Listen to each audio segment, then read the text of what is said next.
Trish and Rob McGregor welcome you to a place where all kinds of phenomena flourish. Voices whisper ancient secrets, signs and symbols are abundant. UFOs, ETs, ghosts, and even the dead move about freely. Here we meet authors, researchers, and investigators of the mysterious, the strange, and of the inexplicable anomalies that surround us. Step out of the everyday world and take a journey into the mystical underground.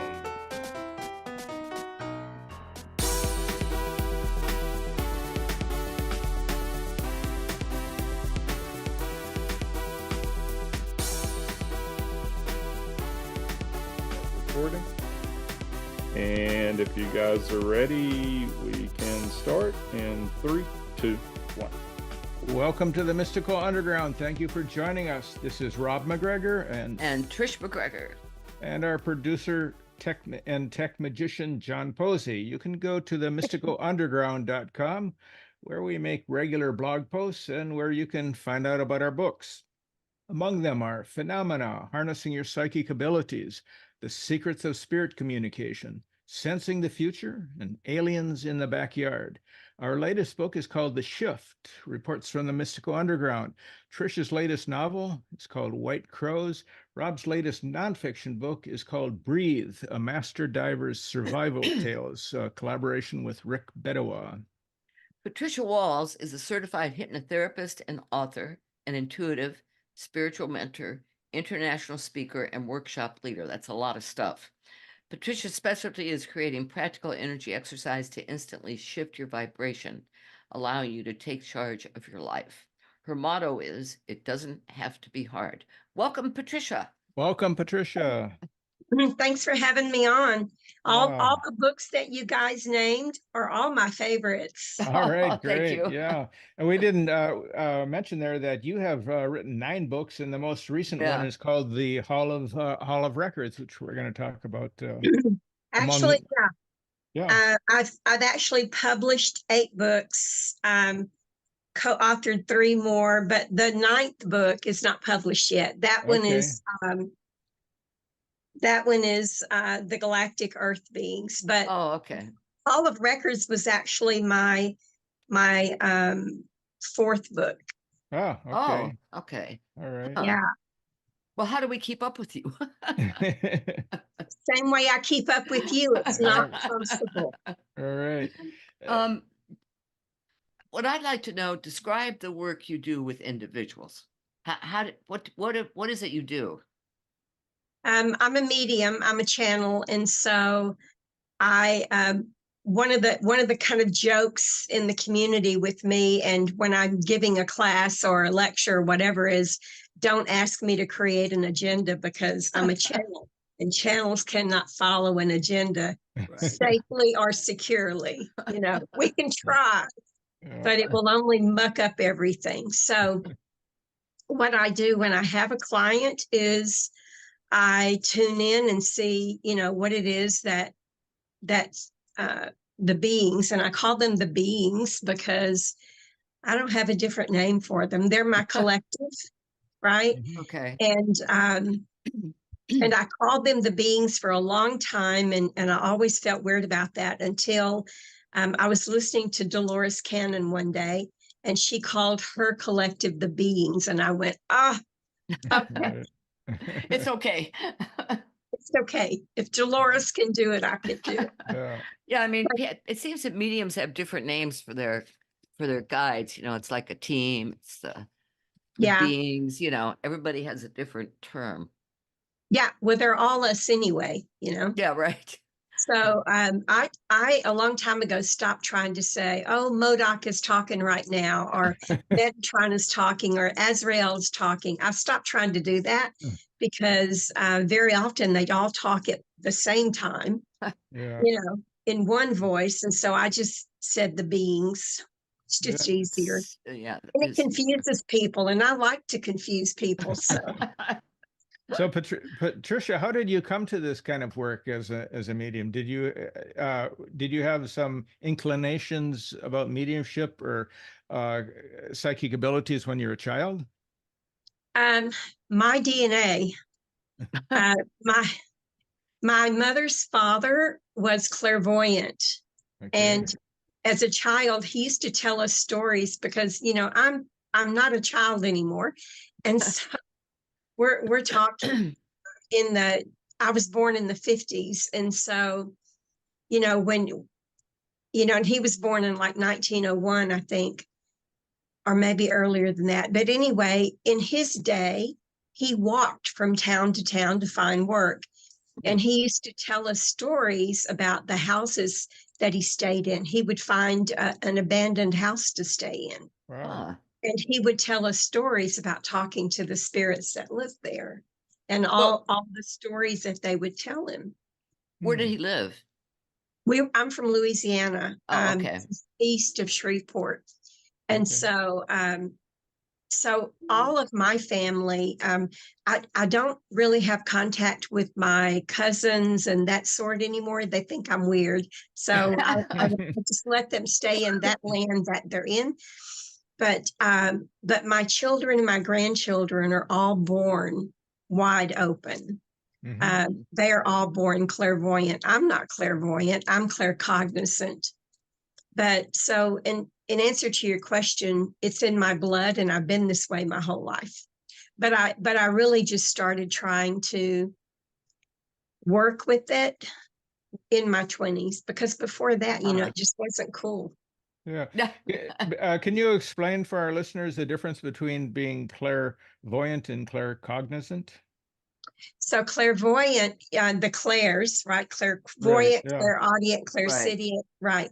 So Hmm. clairvoyant is when you can see, literally see full body apparitions and that Hmm. sort, right? Hmm. Um, and I believe that we're all born with all of those gifts. And there have been times in my life when I've seen a full body apparition that I didn't know the difference between a third dimensional body and it, Mhm. right? So, Right. so I have seen them, but it's not often. Hmm. I have smelled smoke. I have heard voices. I have felt I've been touched, but it's not often. And so I identify myself as claircognizant instead, which means that I had to learn to just trust that I know what I know. Huh. Okay. Interesting. And to me, I mean, I'm a clair snob, right? So for me, claircognizance is the best of the best because we really so when I'm working with someone, if one of their dead relatives comes through, I don't see them, but I can tell that person what they look like, what they sound like, what they're wearing, Hmm. what they're saying, because Hmm. I just believe and I trust that I'm knowing what I know. Does that make Hmm. sense? Yeah. Yeah, it does. It's sometimes both Rob and I have instances like that. Not very often, but I mean, when we do, Right. you do know Yeah, what you know. right. It's hard to explain to somebody why you know it. Yeah, and you have to trust it. Yeah. And Yeah. that's the thing in working with most of the people that I work with. Probably 70% of the people that come to work with me don't know what their clair is, Uh-huh. right? And so it was a real barrier in working with hypnosis sometimes because people sometimes would say, I don't see anything. Hmm. Because Dolores's template was, could you see a red bird? Uh-huh. Hmm. Could you see a blue car? And the clients were like, I can't see that. So what do you want me to do now? All I see is black, right? Yeah. So I So, had to find different ways to work with people. And so I developed, when they first showed up, I would take them through a little exercise and tell them, can you close your eyes for me? Tell me, what does your living room look like? Just describe it in the best way that you can. What Uh, does your furniture look like? What does the front door look? What does it smell like? Right. mhm. And then I would tell them that's what you're going to experience when you're in hypnosis. That's when I'm asking you, what do you see? It's because you've already seen it yeah. and you know what it looks like. Huh. You have to trust that you know what it looks like. Mhm. Okay. What it, it suddenly I Yeah. can't talk. um, what Explain to us what the Hall of Records is. The Hall of Records. So eons ago, when I was working with what I call earth medicine, which is my version of shamanism, Mhm. I was working with the Earth Mother, and she presented herself to me as a being, and she told me her name was the Earth Mother. But she would have me take people on journeys inside of the earth to meet her, to do healing work, all kinds of things, to meet their guides and helpers. And at one point, she said, I want you to take this person to the Hall of Records. And I was like, I don't know what that is. And this was almost 40 years ago. So Wow. I just started trusting the how she led me in that. And it just sort of formed itself over 40 years, because Huh. nothing stays the same. Everything evolves. It's supposed to evolve anyway. So, the technique and the storyline of it just changes over the years. But I started doing some research because the universe doesn't send only one person anything, right? Uh-huh.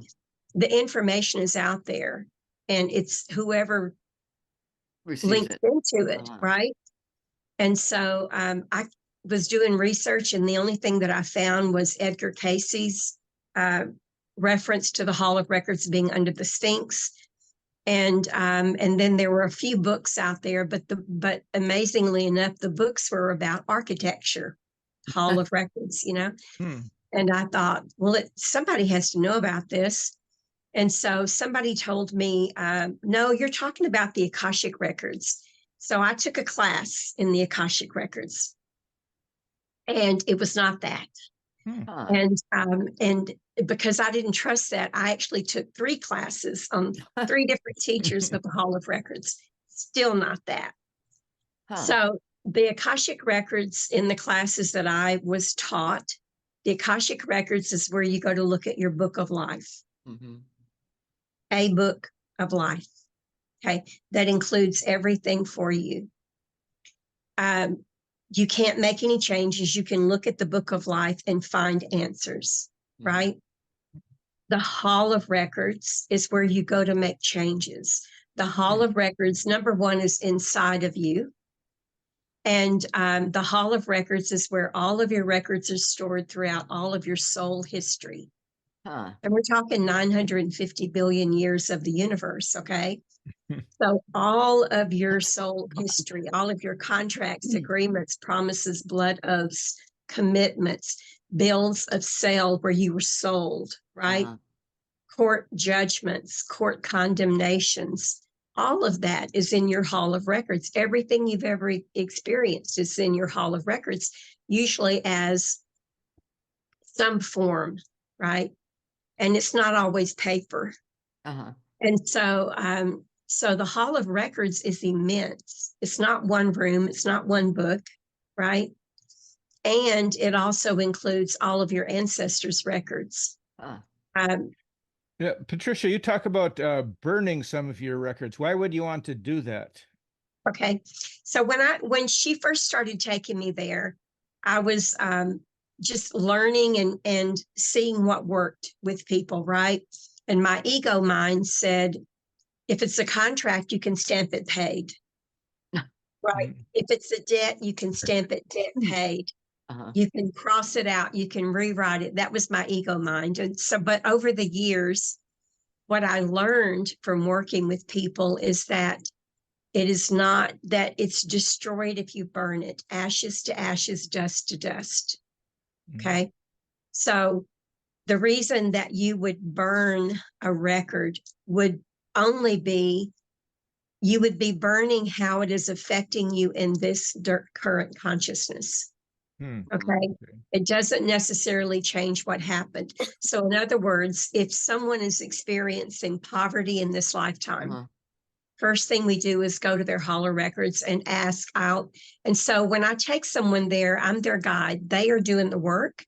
I'm just I'm calling Uh-huh. them, leading them there and doing the calling for the records. And so if someone was experiencing poverty and lack in this life experience, first I listen to my intuition, because not everybody has the same experience, right?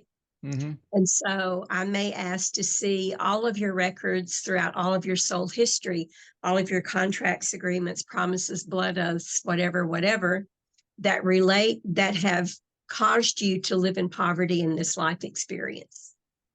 And so a person will see them in whatever way they were created. I mean, were they scrolls? Were they paper? Were they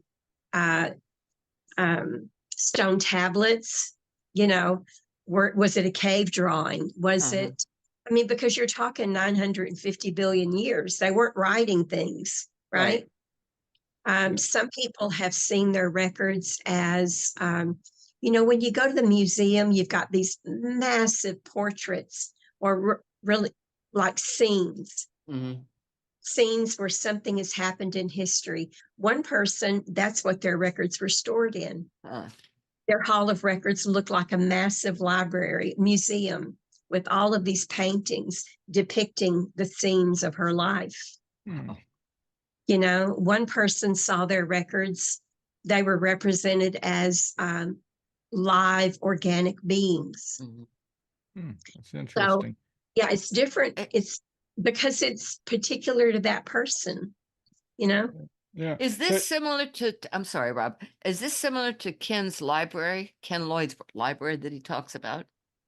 It is a portion of Ken's library. So when so Ken was referred to me by a Narnia. I don't know if you've met a Narnia, amazing being. You got to meet her if you haven't. Is she the woman in Mexico? Yes. Okay.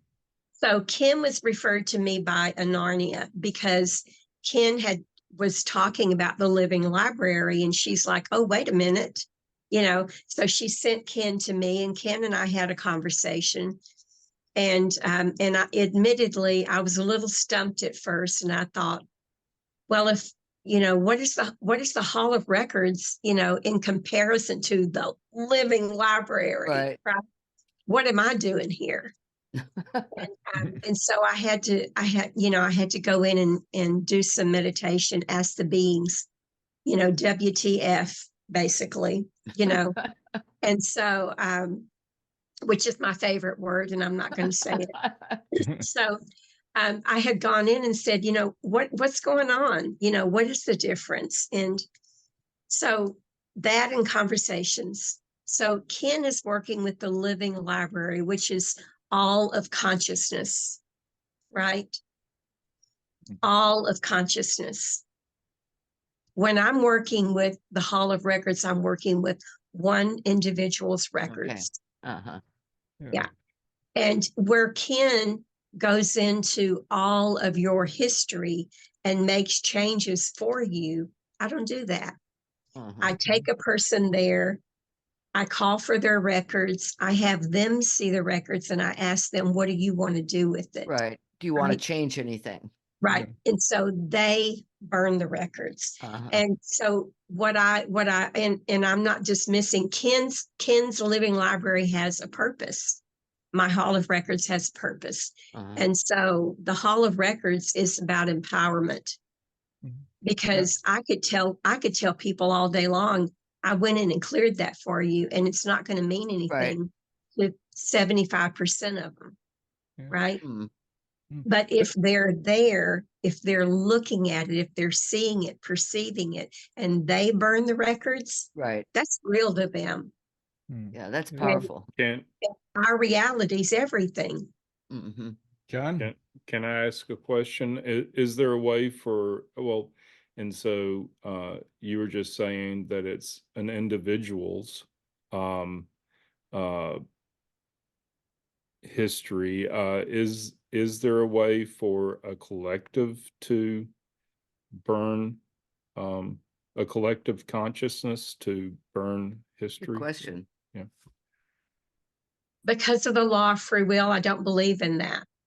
I work within the law of free will, right? Sure. So But if everybody's on the same page, could you get everybody on the same page and if you correct could, but do you know something? how hard that is? Well, So, Yeah. yes. I Oh, mean, yes, for sure. really, to get everybody to agree, even 5 people, to get them to agree on one thing is almost impossible. But so I have taken people there, and they've seen the record and they've said, I don't want to burn that for Hmm. whatever reason. I can't think of a reason, an example right this second, but I have had people say, I don't want to get rid of that yet. Interesting. The law of free will says they have a right. They have, I've given them the opportunity to resolve this part of their life, this struggle that they're having. But if they don't want to resolve it, then, it's like, okay, what else are we going to work on? What's next? So I don't personally feel, again, because my purpose is working to empower individuals. I don't work on a collective platform. Yeah. So you write in Hall of Records that we came into this life with a blueprint, an agreement that we all decided upon for this life we're living. I've got a couple questions about that. How does that concept of coming in with a blueprint fit into our sense of the law of free will, as you mentioned? And what happens if we don't follow the blueprint? So I don't know if I wrote it in that book or if it's since I wrote the book. But as I said, everything shifts and changes, right? You expand, you gain more knowledge and information and wisdom.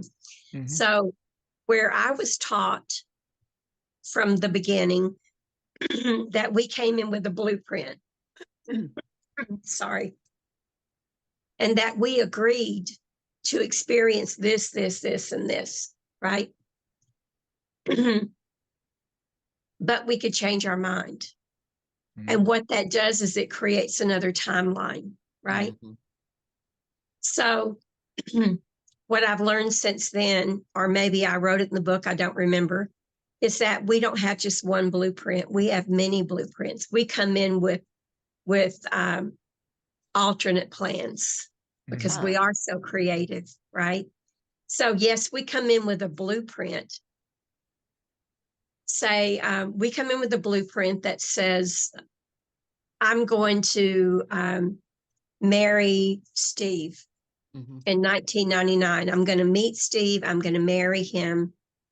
And then 1999 comes along and Joe pops up. And you look at Steve and you look at Joe and you go,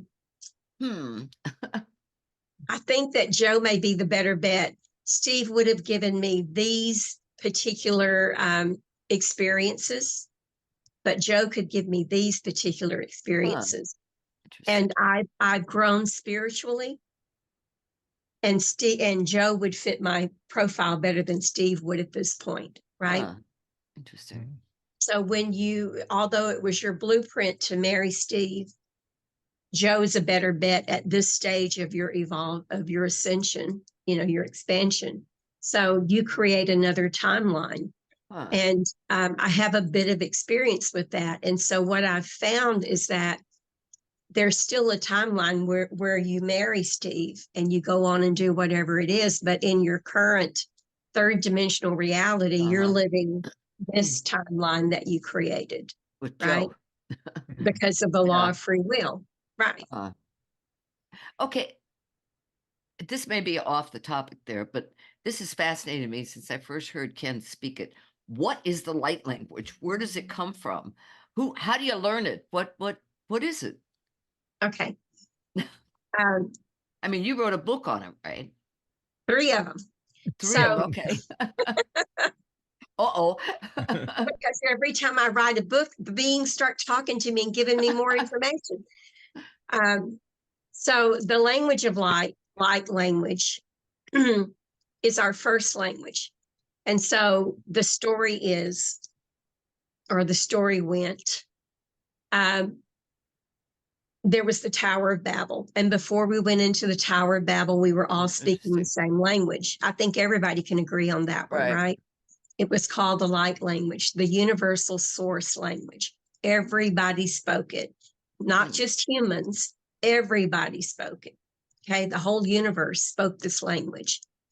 And when we went into the Tower of Babel and we came out, we were split into different zones, different languages, right? So there's the Palladian, the Syrian, the Arcturian, the Draconian, the English, the Spanish, the Chinese, whatever, right? So we were all speaking these different languages, and we could not communicate with each other anymore, right?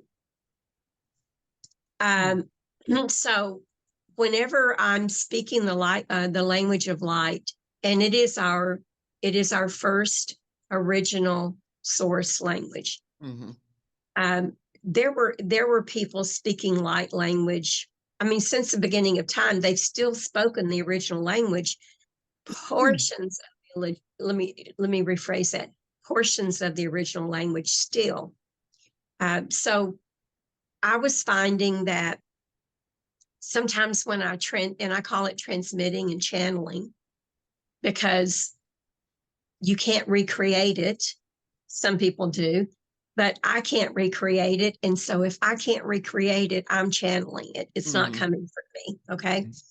And so I was asking, because sometimes when I was in the beginning, when I was transmitting it or channeling it, people would say, "You sound indigenous," and then one of my sister friends, they would tell her, "You sound like an Italian grandmother, you sound Chinese, and you sound like a dragon," but so everybody sounded different. And so when I was writing the book, I asked the beings, "Explain this one to me, Lucy, because if it's light language, how are we all sounding different?" Okay. And they came back and said, when everybody came out of the Tower of Babel and they were speaking different versions, different languages, they were speaking a fraction of the one source language. So it's as though it splintered off, right? So whenever we are transmitting light language, we're still only grasping a portion of that original language. And the beings told me that we still, as dense third dimensional organic bodies, can't hold that much energy. Interesting. Okay. And so we still can only take in that much frequency at a time. And so then I asked, well, because I was noticing that I give what's called light language galleries a lot. It's a gathering of people, and I do a group transmission, and then I'll go from person to person and do individual transmissions. And when I'm transmitting light language, I can hear myself. It's not, it's coming through my mouth, but I'm not there, but I can hear it. And I was noticing. Do you understand it? No. Okay. And let me tell you why. There are people who say they can translate it, and I'm not countering that, but I am going to offer an explanation. Okay. Because I am intuitive, a lot of times when I'm transmitting light language, I'm in a trance. And so I am more connected to my higher self than I am on an everyday basis. So when I'm transmitting light language, there are times when I receive a message for that person, an intuitive message, but it is not light language, right? It's an intuitive message. And so I'm thinking that when people say they can translate it, that's what they're doing. They're receiving an intuitive message at the same time that they're transmitting. And one young woman, and I know she was young, but I just got the feeling that she was young. And I had read an article and I haven't been able to find it since. So it was one of those things, that your guides, helpers, source, whomever throws information at you. And it's like, okay, here you go. But don't try to look for it again because you're not going to find it. But there was an article that this young woman wrote, and I've shared that along for a long time. But in the article, she said, if you can imagine like one click of the tongue, one vowel, right? She said that one thing contains thousands of frequencies of information. Huh. And how can you translate that into English? With great difficulty. You Yeah. can't. So Patricia, That's like Patricia- trying to translate an entire dictionary into one Right. sentence. Right. Can't. Yeah. Can you give us an example of light language for our listeners who may have never heard Sure. what it sounds like? Sure. Okay. Let me add this though. So transmitting light language is done in several ways. So it's the vocally, you can translate it, you can transmit it vocally, spoken, right, into what we call dialects, because our human brain has to name things. And then it's sung. And when it's sung, it sounds different. It's a different, what we call dialect. And it's also a higher frequency. And so the beings were telling me that when the difference between singing it and speaking it is that when you sing it, you are working with the solfeggio frequencies. With the what? Solfeggio frequencies. Yeah. And so like the Hertz, like Beethoven, the solfeggio. Right. Yeah. Okay. So, and then there's also, signing it with your hands, moving your hands, your body. That's a different one, like sacred dance, like hula, and that. Writing the symbols, which is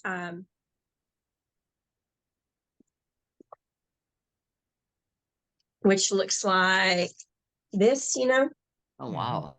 Yeah. Like a So mandala. Yeah, like a mandala. no, it's the symbols inside of it that I wanted you to see. Hmm. Let me see.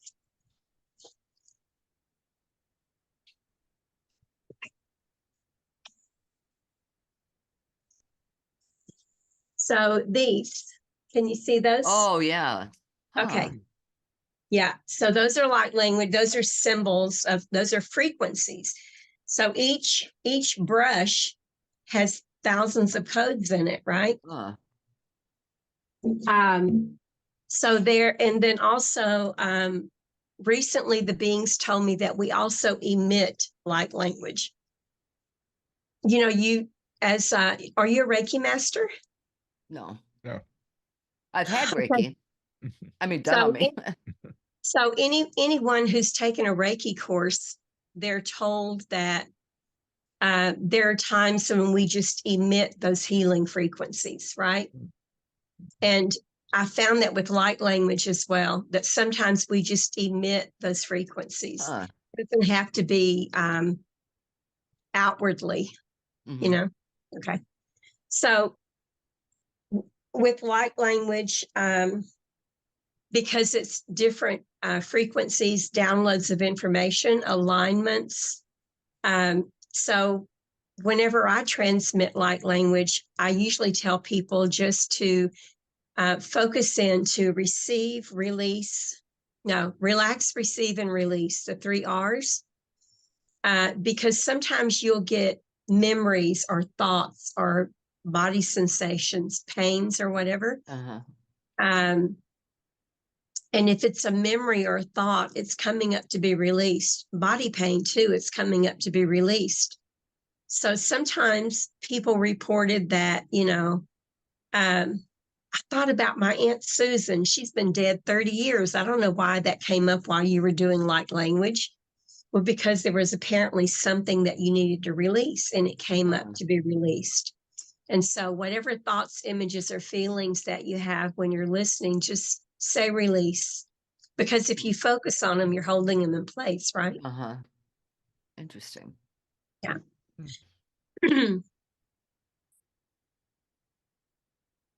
And so what I do when I'm transmitting light language is and I had to ask the beings to slow down my process and show me what I'm doing.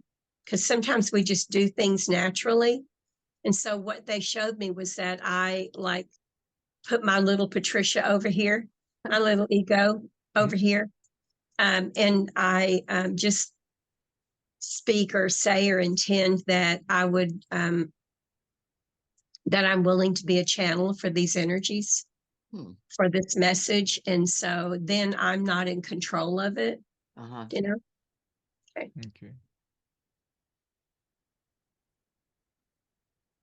Me hanta hele o hambohi cha la miashido o dobe ante halai en de beke o libi o le mi inti hala in chilo o poiba. Bobe antai en nam umpai unko imichi. Ayesht ayele oama. O miki animichi ibi Hawaii mono uin batayala. Ate ala hiatiki wo unko ipi ashe le chiro uma. Maya ne eti ala haite akayuka. Be bi iata bayeshte olaya. Me anamaya na miyewo de peke uluba. Bohambahatai eneme eke o. Ko biashte eleanje bo bianda namea anteala iko. Wow. Interesting. That is. Yeah. It almost sounds, oh, go ahead, Rob. Yeah, I was just going to say what I picked up me is that I got a very much of a sense of Hawaii, like a Hawaiian time from the past. Does that make any sense? So what were you going to say first? Trish? What came to my mind was a dog that I had to have put down last year. And I said, okay, release, because I still feel bad, about it. So that's what my experience was. Good. So another part of that, we're still only transmitting a portion of the one language. Mhm. Another part of that is everybody will hear what they need to hear. Mhm. Okay. And so what I just transmitted is going to sound different to you than it does to him, to one of your listeners. They're going to hear something different. And when I asked the beings about that, why is that? What they said was, so one of the things that I found is when people come to work with me, I don't know why they do it, but a lot of times they'll ask me where they're from. And when they first started asking me that, I was like, spark of God. I don't, it's where we're all from, isn't it? Spark of God. And I could, it always confounded me. Why would they ask me that question? I can't answer that. But in the back of my mind, I always knew that they were asking me, because usually these were people who were very focused on the extraterrestrial, on the Pleiadians, the Sirians, the Octurians. And there's a little part of me that said, they're asking me to tell them what planet they're from. And I was resistant to that, right? And so, and I'm resistant to that because, we identify with, what is it, 7, maybe 11 or so different star groups, different star nations. There are like billions of those things, right? And some of them we don't have names for. And you want me to tell you what planet you're from? Right. Yeah, that's big. Yeah. And so I was asking the beings about that too. Why are people always asking me that? And why does the light language sound different from one person to the next? And what they told me was, twofold. They said, first of all, when we came into existence as sparks of God, we didn't all take form at the same time, right? Mhm. Some of us still haven't taken form. Some of them have just existed as sparks of light beings, right? The archangels, the grid keepers, all of those. Some of those have never taken form, and but the ones that did take form, they didn't all take form at the same time, I think, which is sometimes why people will say, "Oh, you're an old soul," or "You're a new soul," right? It all depends on when they decided to take form. Mm. And so the beings told me, what people are asking me is, what is the first planet they took form on? That's what they want to know. When they Mhm. say, "Where am I from?" Mhm. They're really asking, what is the first planet that I took form on? Mm. And so whenever I'm transmitting light language for somebody, the reason it sounds different is because I'm transmitting from their planet, Uh-huh. Mhm. Huh. from their home language. And I know there's sometimes that when I transmit light language for people, they'll cry Hmm. because They touches recognize their it. hearts. Yeah, it's because they recognize it, Uh-huh. and they're like, "Oh, I know this. I know this. Finally. sound. It's my home sound." Uh-huh. But yeah. How can we get world leaders to communicate with light language? That would solve a lot of problems. Well, first of all, most of them aren't. Well, never mind. Yeah. They're just not there. They're Yeah, just not right, exactly. connected in that way. Right. But I found a huge resurgence of people speaking light language. After was it? It might have even been after 1987, the harmonic Oh, convergence. right. Right. A lot of Yeah. people, a The- lot of people came online, but then again in 2012, a lot of Mhm. people came online in Right. 2012. And I've actually met a lot of people now, because when I first became aware of it, I mean, I was writing the symbols and didn't know what they were. But when I finally became aware of the spoken light language, it was Dorian Light and Judy Satori. Huh. And I called them the grandmothers of light language, because 30 years ago, these women were on the big stage in front of thousands of people speaking Mhm. light language. God. I mean, how Mhm. brave is that, Wow. right? Yeah, really. I know I've noticed in talking to Ken, you're having conversation with him. Suddenly he'll go into light language and then back to regular conversation again. And it occurs to me, is he like obsessed by the light language or something that it just flows out like that during a conversation? So I can't answer for Ken. Um, I know other people that do that as well. And the way that I interpret it from my ego mind, the way that I interpret it is when I am transmitting light language, like I said, I'm in a trance. I'm out of my everyday egoic mind. And when I listen to Ken do that, what I'm seeing him doing is bouncing back when he finds Mhm. himself coming back into his egoic mind. Then light language will happen in order to bounce him back into that um, more expanded Uh-huh. consciousness. I Makes think sense. that's what he's doing. I can't say that, but Mhm. that's Hmm. what it feels like when I hear him do it. Huh. Yeah. I think about 4 years ago, you had a podcast with the woman you mentioned earlier, Anarnia. Is that how her? A Narnia, yeah, Right. That was fascinating. I listened to that twice. I mean, you just kind of introduced her and she talked for about a half an hour nonstop. And right, right. Can you talk a little bit about her and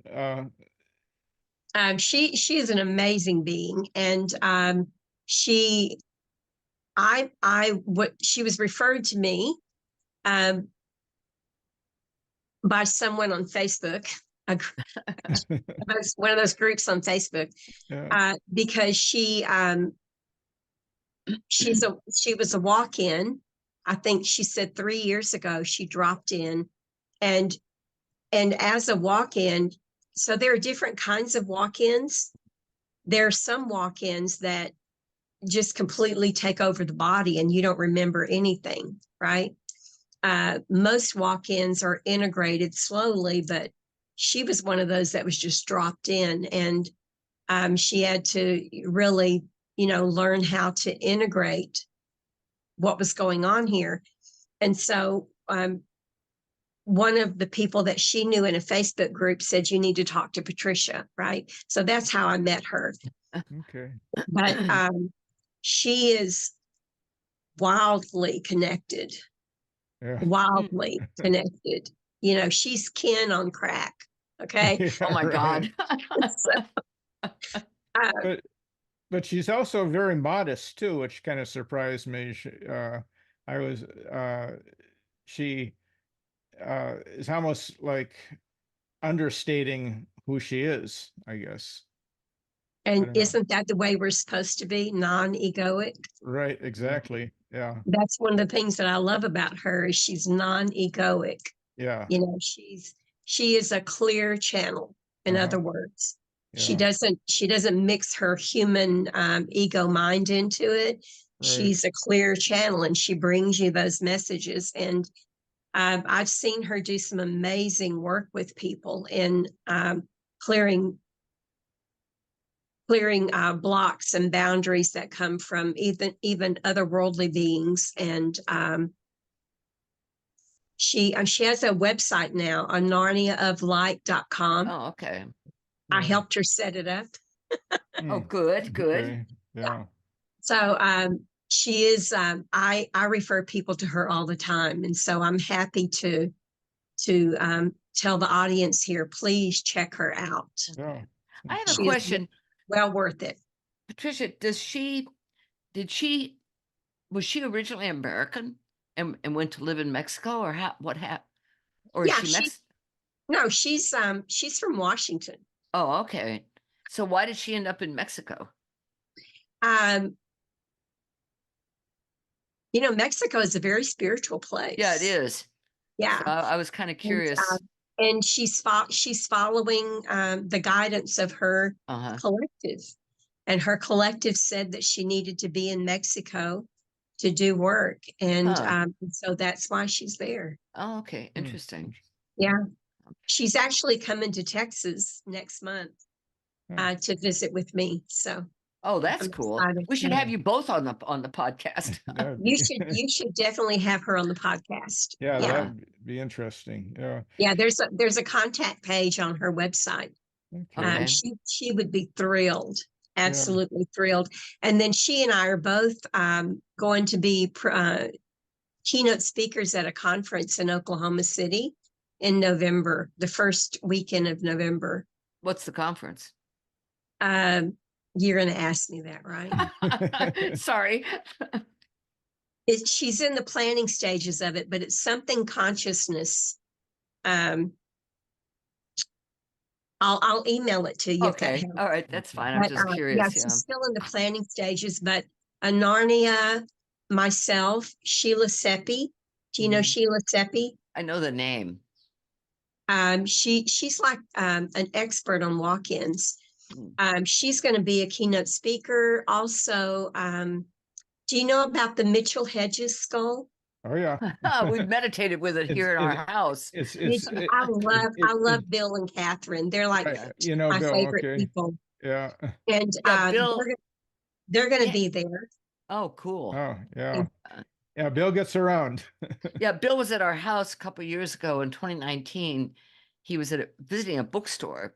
And so he and Rob had corresponded for years. And Rob said, well, come on up and have dinner with us. So he came up and we invited 13 friends to meditate with the crystal skull. It was great. Yeah, and it was at a time when there was a hurricane bearing Hurricane down on Dorian. bearing down on South Florida, So part of the meditation we did with the Mitchell Hedges skull was to push the hurricane offshore, and But we didn't push it far enough. That was yeah, the well, we problem. pushed it right into the Into Bahamas, the if we're gonna Bahamas. say, That was Oh you know, my, because yeah. see it as a synchronicity, because that's what we were doing, and that's what happened, you know. One of my And favorite. I'm sorry, Yeah. and also as the disembodied voice of John, the producer, I do have to bring up that we had a meditation on the YouTube channel yeah, right. with the skull, That's right. and Yeah, you we can did. still go back and Okay. find that as well. So yep. Yeah. Okay. Okay, Yeah. cool. Well, one of my favorite things, that's probably not the right way to say it, but I love non-egoic people. Mhm. I made a rule with my collective, my beings. I will only work with non-egoic people. Hmm. Interesting. And Bill and Catherine, have you met Catherine? No, I we don't think so. No. I don't think they're married anymore. Yeah. Yeah? Okay, wait a Oh, minute, Rob. Yeah, they definitely are together. So Catherine, she's an author, and she actually wrote Oh, the, right. yeah, Uh-huh. yeah, they're definitely still together. I participate in meditations with them Huh. twice a month. But they are two of the most amazing people. I love them so much. And Anarnia, so I try to surround myself with non-egoic people, people Mhm. who are, just loving, I mean, they have their boundaries, and you're supposed to have a boundary, right? But yeah, Yeah. Yeah, Well, we Bill's that's great. should yeah. have him on the podcast. We did. Yeah, Bill's been on the podcast. Yeah. Well, then again, things Yeah, have that'd be changed. I'd love to right. have him Yeah, on right. again. Yeah, That'd be terrific. it's been a few years. Yeah. And I think And- right now might be more important than ever, because Yep. I think we're headed towards some bad stuff. So Yeah. Yeah. Yeah. Let's kind of shift gears here. It seems like there's a lot of division or polarity in the world right now. And can you talk a little bit about that? Is that slowing down humanity's shift towards higher awareness, higher consciousness? Is that a part of it? How does it all fit together? I mean, it's kind of common knowledge that there is a shift that has occurred, right? Right. And I think there is also a lot of resistance Yeah. to shifting and moving higher. Mhm. And the resistance is what we're seeing, Hmm. right? There's a lot of Makes fear. sense. There's a lot Yeah. of fear programs. And I was just having this conversation with someone yesterday that I guess it was 2010. I was having visions of my area being completely underwater. And in my egoic mind, I thought, that is just not even possible. I'm in the middle of Texas. Okay. It's not possible.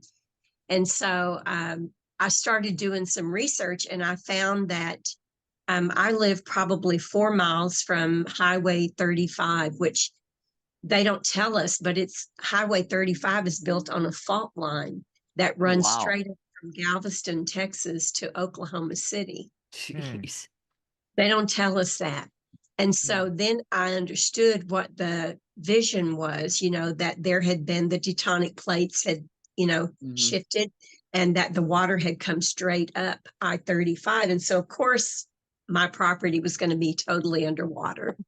Ah, So the beings were telling me that I needed to move, and I needed to be at least 900 feet in elevation.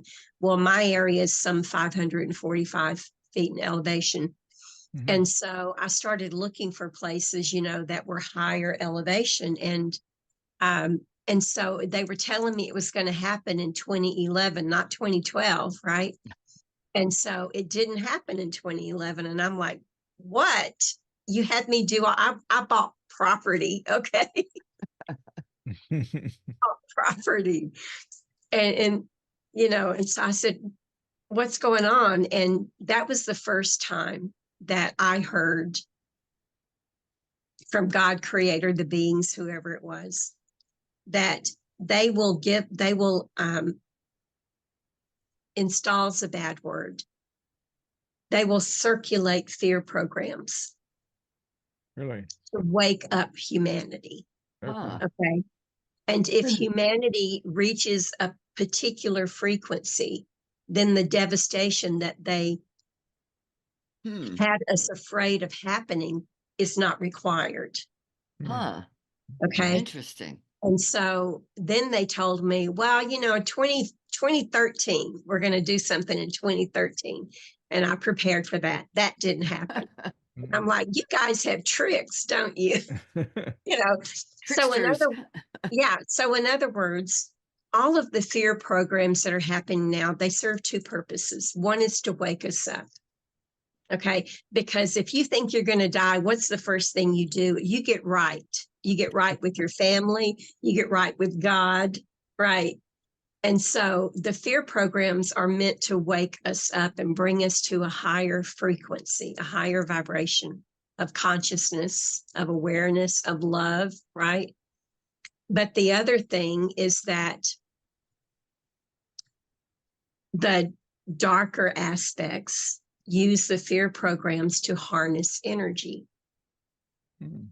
And so if you are buying into the fear programs and scrambling around, you're feeding the dark factions, and they exist.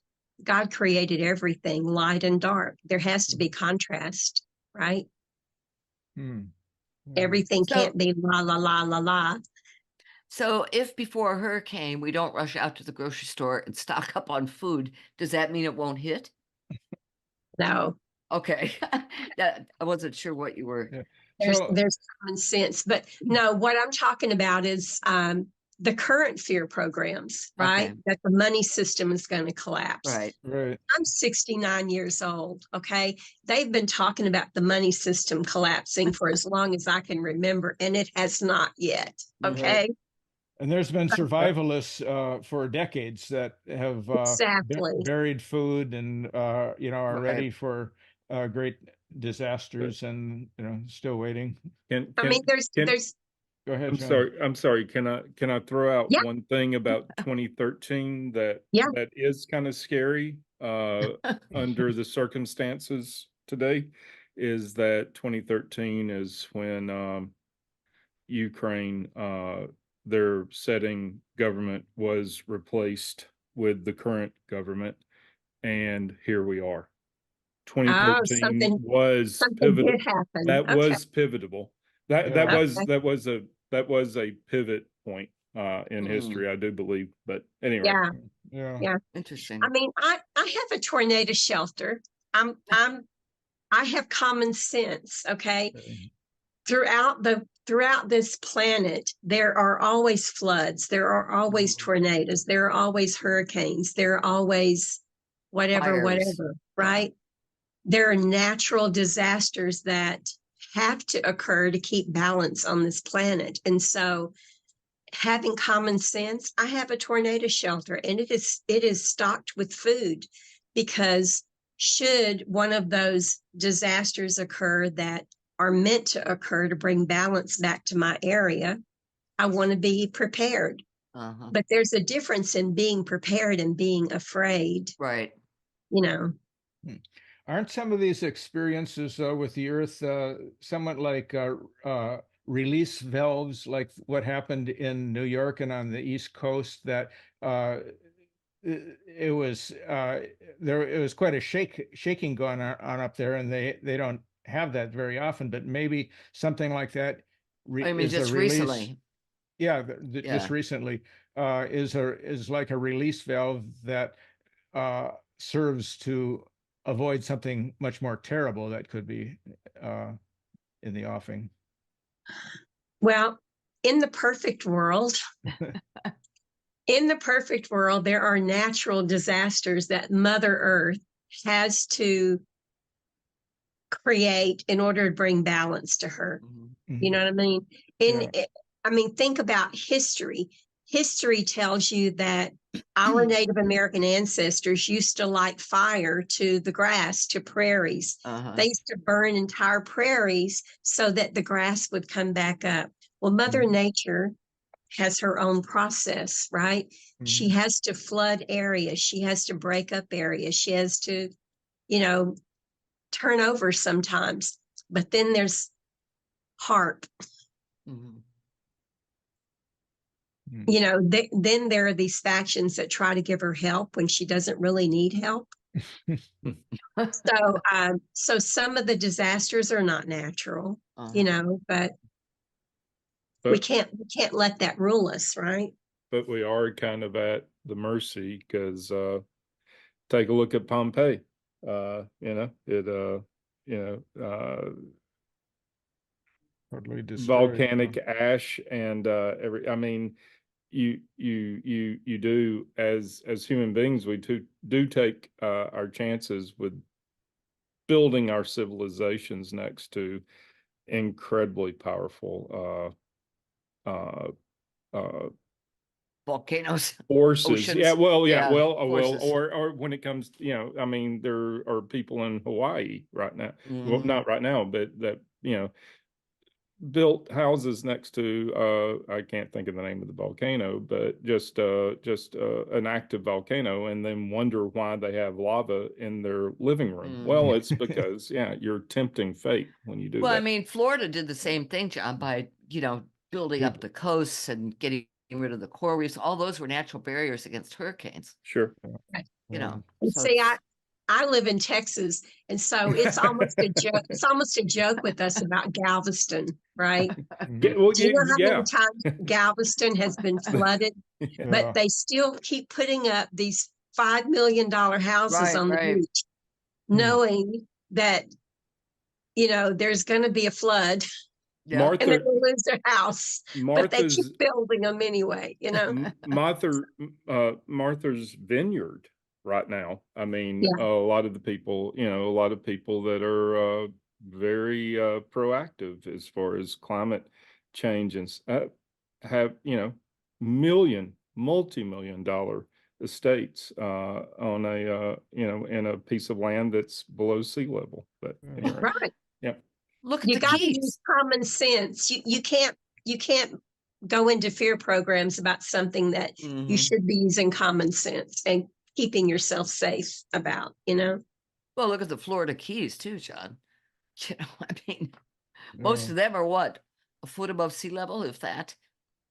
Sure. Well, yeah. Well, and I mean, we went through this, several years ago with, New Orleans was just a disaster waiting to happen.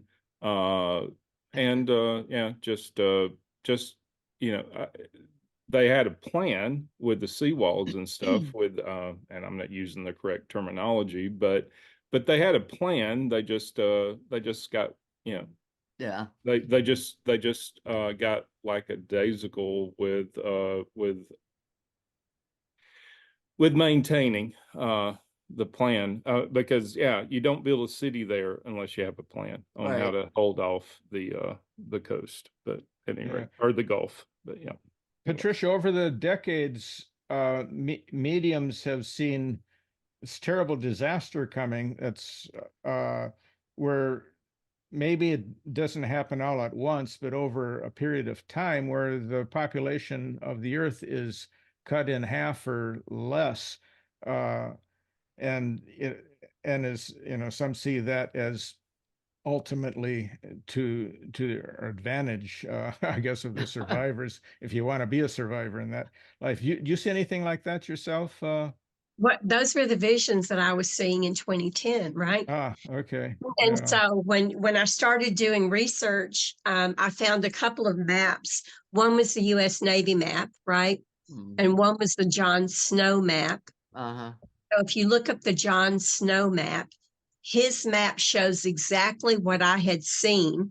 And what I had seen was that as far as Texas is concerned, and of course I was focused on Texas, there was only the western area, right? The western tip and the eastern tip, and there was nothing in between, right? And so also there's in my research, I ran across the Zeta talk, like the Zeta reticuli. Oh, right. Mm-hmm. It's called Zeta Talk if you want to look that up. And I don't know if the website's still active because, like I said, this was like in 2010 or 13. Huh. But there was a woman who was channeling the Zetas, and they were talking to her about earth changes. Mm-hmm. And you can go state by state, country by country on this. I mean, they mapped it out for her. And everything that I was seeing, the Zetas had told her. Wow. And she channeled, this channel that she did was, I want to say, like 50 years ago. It wasn't recent. Mm-hmm. But they prophesied it, right? Sort of like Edgar Casey. Uh-huh. But she had channeled this many years before I had ever found the website. But they said that far in advance, all of these changes that I was seeing. Mm-hmm. So it's always, again, it's always been the plan that if humanity doesn't wake up and get themselves right, and that there will be severe devastation. I mean, I'm not a Bible scholar, but I seem to remember hearing something about the flood and, the great ice, the shifting of the two poles, which they say was going to happen again. So, I mean, Edgar Casey. Didn't Casey talk about that? Right. Well, Edgar Casey saw the geography of the United States changing dramatically with, I think he said at one point, Livingston, Montana would be waterfront. Right, waterfront. But also there was a woman, oh God, what's her name? Who did the progression in Europe and asked people what they saw for the year 2100, I think it was. Oh, yeah. And remember that? And there were 3 things that came back. People lived in domes. That I should be able to remember that. That's what my novel is based on. People were living in domes. She was working with a man. Man. I think it was Chet Snow. Chet Snow is his name. Chet Snow, yeah. Chet Snow is that map. Yes. Okay. Right. Yeah. He did the map. Okay. Yeah. He saw 3 different futures. Not him. It was the people they progressed. Oh, right. Yeah. Okay. Yeah. And something else that's interesting to listen to is what is it called? Shoots. They hate it when that happens. I can't remember it now. The Law of One teachings. What was it called? Oh, wait, I have those books. It's a recording that you can get.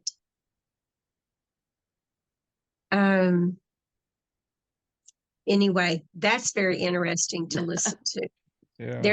Because that was also channeled some 30 or something years ago. And there's a lot of things in there that have come to pass. Well, yeah, I mean, mediums and channelers it's called the Raw. Oh, yeah. We have those books. Yeah, we do. That's what I thought. Right. They're kind of dense. But there are recordings too where you actually can hear the voices when she was doing the channeling. Or was it? No, you're right. It was someone reading the book. Okay. So it's an audio, audible. Yeah, it's an audible. Yeah. Yeah, we have one other question here. We're coming to the end of our time here, but who or what is the wolf within? That sounds scary. There's the old saying, we all have a book in us, right? And so I had been working on writing 3 books at the same time for most of my life, and nothing was happening with them. And so I happened across a Facebook ad for this guy, who promised to teach you to channel your book in 3 days. Wow. And so I bought the program, right? And he was more like a coach, and he was amazing. It was well worth the $5 I paid for it. But he was a coach, and I worked with him for a while, and that was the name that he channeled, Feeding the Huh. Wolf Within. So the name came Interesting. from him, Okay. and the purpose of it was, when you look at what we call the medicine of the wolf, right? The wolf is a leader Mhm. and a teacher.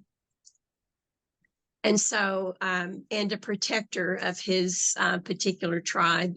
And so that's what the book is about. Feeding the Wolf Within is about healing your relationships. Uh-huh. It's about learning how to protect your fields and your, especially if you're doing spiritual work. And so, yeah, the name of the book his name is Matt, and that's who the name of the book came from.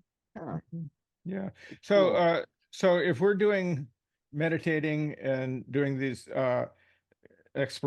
explorations that move into other dimensions, do we need psychic protection? Is that do you have something that you use when you go out there? Because it seems like there are some negative beings that are pretty close to the Earth environment that can disrupt us. Yeah. It sounds very small when I say this, but it's not small to me. One of my go-tos for protection is, I belong to God and you can't touch that. Oh, I love Okay. that. That's That's nice. great. Yeah. Yeah, that's good. And so, but yes, I do teach protection techniques because, I mean, everything in this environment, this hologram that we're in, everything affects another. Uh-huh. And because there has to be contrast, there's light and dark, positive and negative, Right. and people are, it's unfortunate, but people throw curses at each other all day long. They hook each other all day long. They siphon energy off of each other all day long. And so it is necessary, it really is, to protect your fields, to clean them every once in a while, and to just make people accountable for what they're doing. So Yeah. yeah. How do you see social media when it comes to that social networking in particular? I So I want you to do something for me, just to test something, okay? It's one of my favorite things, because I believe in tools that are simple and they take 5 seconds or less, because people forget how magical they are. So I want you to just get a feeling for your environment right now, whatever that is. You know, does it feel comfortable? Does it feel uncomfortable? You know, are you hearing the frequencies? You know, the people call it tinnitus, but we know it's not. So, I mean, so just get a feeling for that. And now I want you to say out loud for me: shields up, mirrors out. That's all you have to do is say it. Shields up. Builds up, Fields out. mirrors out. Years out. Okay. Yeah. Okay. Nice. And what did you notice? I noticed an absence of the traffic sounds that were coming through my window. Yeah. No, I feel good because I'm kind of in my place. I'm good with that. Yep. Yeah. This Yeah. is my And, fortress of solitude. Yeah. I'm Yeah. good. Yeah. So And- I channel simple things that people can use. Like, just really quick, I had this one guy who was such a strong empath that he couldn't touch other people, because he Wow. said when he touched people, he would receive images of everything about them, right? And he Jeez. said in his words, people suck. Okay. So They do. They do. he did not want to receive that. So I asked him one day, I said, will you just try something for me? And he knew me, so he trusted me. And I said, will you say this for me? So I want you guys to say it too. So focus on your hands And I want you to say out loud, gloves on. Gloves on. Gloves on. And what did you notice? I don't like that feeling. Yeah, I can't say that made me feel better. I can't type with gloves on. Yeah. One Okay. thing. So Yeah. Anyways, go ahead. It's I'm sorry. limiting. Yeah. it is. It Feel is. like, yeah. When you have gloves on, you can't feel. Right. Mhm. Right. Mhm. So now say gloves off. Gloves Gloves off. off. Okay. So that worked for him. That Wow. one little simple act of empowerment worked Uh-huh. for him. Huh. Right. Because we were in a group and there was some iffy people in there, some that you weren't quite sure you wanted to be in the same room with. And so he did that. He said, gloves on. And I said, are you willing to just test it and touch the person next to you? And he did. And he felt nothing. He received wow. nothing. But So Mhm. that was a Interesting. lifesaver for him, a sanity saver, right? but Mhm. but is Yeah, that's pretty maybe cool. but maybe isn't that the point, is that it's those iffy people that we need to be able to touch and have a conversation with, especially right now with Right. everything going But- on. I don't know if it Okay. works. But, I've tried I it. don't know if it works yeah, either. but remembering that I work with individuals to help empower them, balance them, right? Help them to open up their higher consciousness. So what he needed was to feel safe. Right. And what he needed was to feel protected from other people's energies. And just saying that made him feel safe, Huh. made him feel protected. It doesn't matter a second whether or not I believe it worked. Right. He believed it worked. Mhm. But maybe even gave him confidence to talk to those people, because Yeah. he Right. was Well- he was grounded and understood where he was at, right? Yeah. Yeah. So Huh. that's what he needed. And that's what I provide to people. I provide them simple tools that empower them, make them feel safe, and help them connect in a greater way. Huh. There you go. Yep. That's very cool. Yeah. I love it. Well, Okay. Patricia, tell people where they can find you, find your books, all that stuff. All my books are on Amazon. 3 of them are on Audible now. Okay. And so, the third one was uploaded. Hall of Records was uploaded the other day. I don't know. I haven't gotten a notice from Amazon, so I don't think it's live yet.